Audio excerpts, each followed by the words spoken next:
So if you're going to be the chair, then you need to carry out our directives. You're going to be the treasurer, you need to carry out the directives of this board. If you're going to be the secretary, and I'm going to be the vice chair, we need to carry out the directives.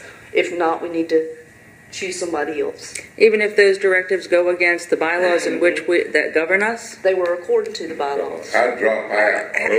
How is that when there was no proper voucher to go against it? There was a board directive. It's just like it was when we argued with Greg. You were told to do something, and he didn't do it.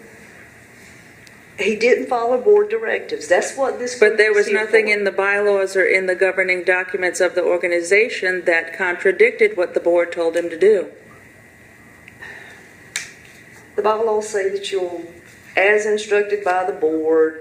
I don't have to, really, you know the bylaws. I do know the bylaws. It also says that as the treasurer, it's my responsibility to do it with proper vouchers. Okay. You know, and that could have been easily done with the agreement. I don't understand why the agreement couldn't have been done over the 3-month period. A voucher, if you are directed by this board to write a check, a lease check, you write lease on that check. That check is legally binding. That is a voucher. You know that. Yes, if there's a lease, there's no lease in place. But it wasn't a verbal agreement. I mean, it doesn't say in there it has to be in the bylaws. It has to be a contract. An agreement can be a verbal agreement.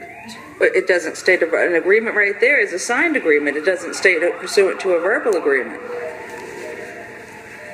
But that's neither here nor there. The board did direct the and I know the payment. Mr. Chairman, I know we've written checks before without a voucher. That's just started, and I don't know why.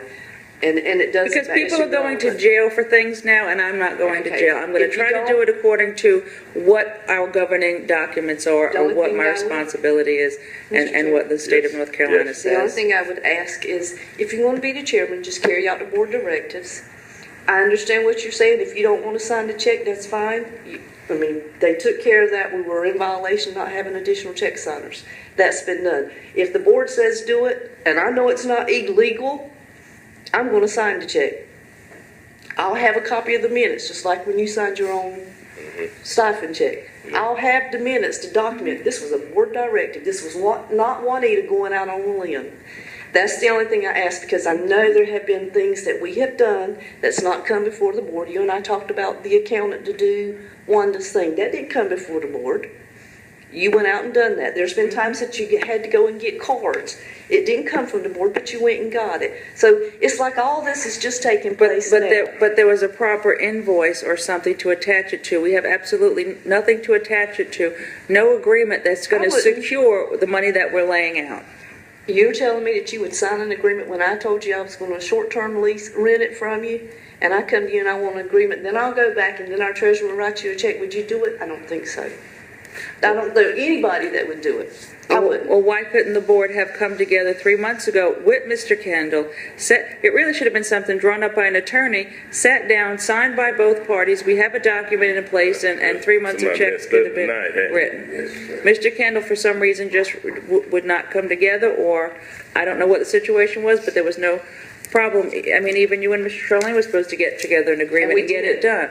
Right. We had that, and that's why I had asked for the call meeting for this board to come together so we could put something together with Mr. Kendall, get it done, and get him paid. Okay, I guess my question would be: are you going to carry out the board directives? Am I going to carry out the board directives, or are you as officers of the board? Yes, ma'am.